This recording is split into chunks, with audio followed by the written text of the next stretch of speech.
guys, how's it going? CA Grayson here, and today we're going to talk about trap funneling, AFKable designs, and just how to build in general.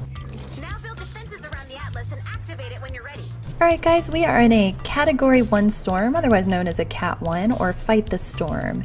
And typically with these, for an AFKable design, as you saw earlier, it said this storm is going to be able to change directions, and since it's going to be able to change directions, even though you might open your map and take a look at which way the storm's going to come on the first round, it doesn't mean it's always going to stay that way. So our number one priority with any of the category storms, whether you're a Cat 1, Cat 2, or Cat 3, you're going to look for any point of access the mobs are going to be able to get to the primary objective. And this is highly going to depend on whether you're going to be in a city location, a rural location, or a suburban location. But you're going to have to take extra care in the cities to map out every possible area. Now that also means that you can take well-known designs and apply them, for example the 360 design, but keep in mind if you do this you have to be hyper aware of propanes and smashers, because they're definitely going to be able to take that base design out really quickly if you're not on top of it, especially if you're wanting to do an AFKable design like in this first part of this video. You're going to have to build out a little bit and use some extra materials. Now, one of the most important things to remember when building for any of the Fight the Storm, Cat 1, Cat 2, Cat 3, Cat 4 type of builds, you need to cover each and every ramp, especially this in the city. This can get tricky because they can come from above, below. This also happens in the more rural areas too, so Atlas placement is key. You want to make sure that you cover all sides, and if there's going to be a side and a cliff where mobs are going to fall down from, remember they're not taking that fall damage anymore. So it used to be you could route them a little more easier, but now you really have to pay attention to where the mobs are going to come from, especially for AFKable designs. Now I know a lot of you are going to get on to me about this pyramid design because no one likes it. It's kind of old school from the beginning of playing, but since I'm going to be putting up further out traps and whatnot, we really don't have to build that fancy 360 design, except for maybe a few sides if need be. But for the purposes of this, I'm actually going to talk to you about building up ramps and getting your trap halls in order. I thought we'd just go ahead and put something simple on here for the top. We can slap our base on one of the main halls, and you can also change your base up depending on which side it comes from. Now, one of my favorite designs are the 1x2, and they're fairly simple. You want to put some snares on the bottom, some push, 2 pushers to push them out through the front, and as they migrate their way through, they get hit by the gas traps. The 2 golden traps in the games for me that I really enjoy using are the gas traps and the snares. And as you can see, they can funnel right through if you leave this part open on this side. So what I like to do is actually direct them over to the wall pushers, so they have to actually migrate over to that section, and they're more likely to proc the push. It's also very important to direct them in a way that they're not going to try to walk across a structure in order to get to the most direct path to the primary objective. So you want to make sure you're basically making it extremely difficult for them to do that. Putting up several layers ensures that they're not going to go through, but for added protection, you're going to want to go ahead and knock down spaces and give them gaps to walk through. This isn't 100% effective, but it really does help them when they're trying to choose the most direct path. There's no longer an obstacle there, and they won't tear down your walls. One of my favorite types to use are the 1x1 designs, where you just use the snares on the floor and the gas traps on top. You can also add a little extra sensitivity, but it's not really necessary. One of the most important things to do is use your surroundings.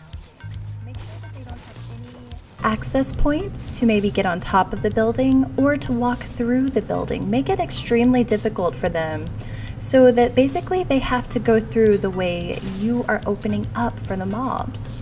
And you don't have to use a lot of materials to do this. You can use sub-basements, you can use wall pushers to shove them into the sub-basements, but like I said, just make sure there's no stairs for them to climb up to get, well, around your traps. You can also use ceiling fields, but these can be extremely costly, or use gas traps on the top. Like I said, it's really great to use structures so that way you're not having to personally build a lot to keep them from going through. And that's why those magic boxes are simply lovely to use. Once you've kind of figured out the access points that they're going to get through and possible spots they could walk on top of your structures, make sure that you pat them so they're going to have to go around to get to that structure. And then, of course, tier them up a few levels. This way, you open it up for them to just walk right through and go straight into your traps. Once this is all said and done, start it up, and once you've got all your little hallways set up, you can go ahead and drop down that base into a hallway. 30 kills, you're in business.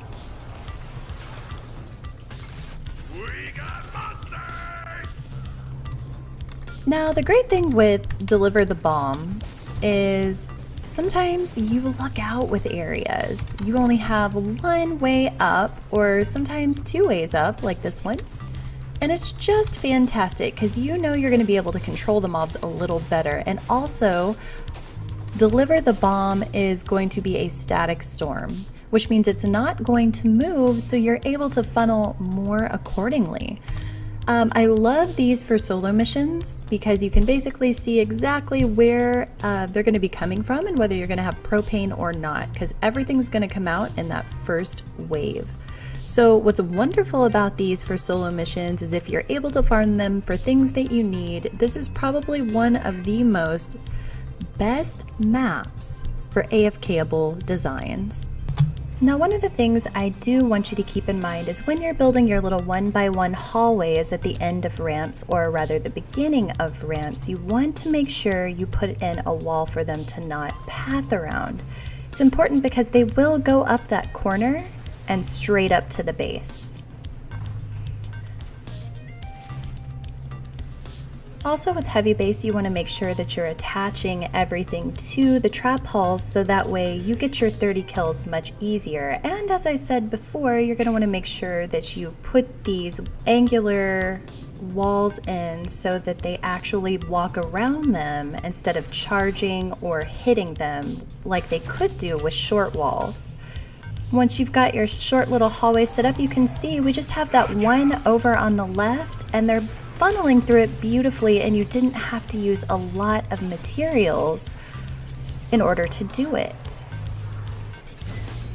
This is honestly why I love static storms for AFK-able designs. Otherwise, you're going to have to go to lower levels in order to do it.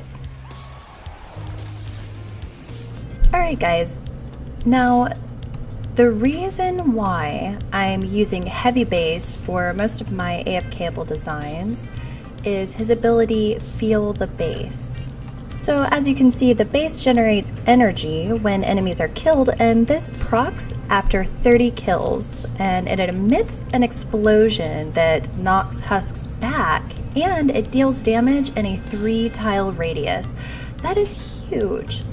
The area of effect is within 5 tiles of the base, so make sure that the husks are getting close enough for the ability to actually proc. Now, you can go one of two ways in the support bonus section. You can choose to use the Shamrock Reclaimer, and reason for him in the support slot is he actually increases energy damage by 20%, but this is going to apply only if you're going to use more energy weapons. He really shines if you're going to go ahead and use energy weapons with heavy base. Now, the proc does emit energy damage. However, if you're just wanting the base ability, instead of using energy weapons and you prefer to use elemental weapons, then you're going to want to go ahead and slot in Shuriken Master Sarah. And the reason for this is her support ability is actually called ability damage, which increases all ability damage by 20%. So this is huge if you're not going to main with energy weapons for Feel the Base ability. And then of course, you're going to want to have power base knocks. And the reason for slotting power base is his power modulation bonus, which structures attached to base regenerate 5% of their max health every 10 seconds. Now it does specify that it does not stack with power modulation hero perk. So if your other character has power modulation, it's not going to stack. And this is also really awesome to use power base knocks for recycling. For every 3 building pieces of the same material, base regenerates 1 of that resource type every 60 seconds. So just all in all, this is going to be your option for that tactical slot. Thanks for joining me today on trap hall funneling, traps, and the reason why I build my halls the way I do. If you have any questions, feel free to comment below. And don't forget to catch me live on Twitch Tuesday through Sunday from 2 p.m. until 8 p.m. And also don't forget to hit that subscribe button for the next show on Fortnite PvE or just games in general. Writer Workshop Wednesdays, audiobooks, Mom's Diary, October 15th, 2015. or podcasts relating to Japanese culture, East versus West, and urban legends. This week we'll be covering Japanese urban legends and terrifying tales from Japanese culture.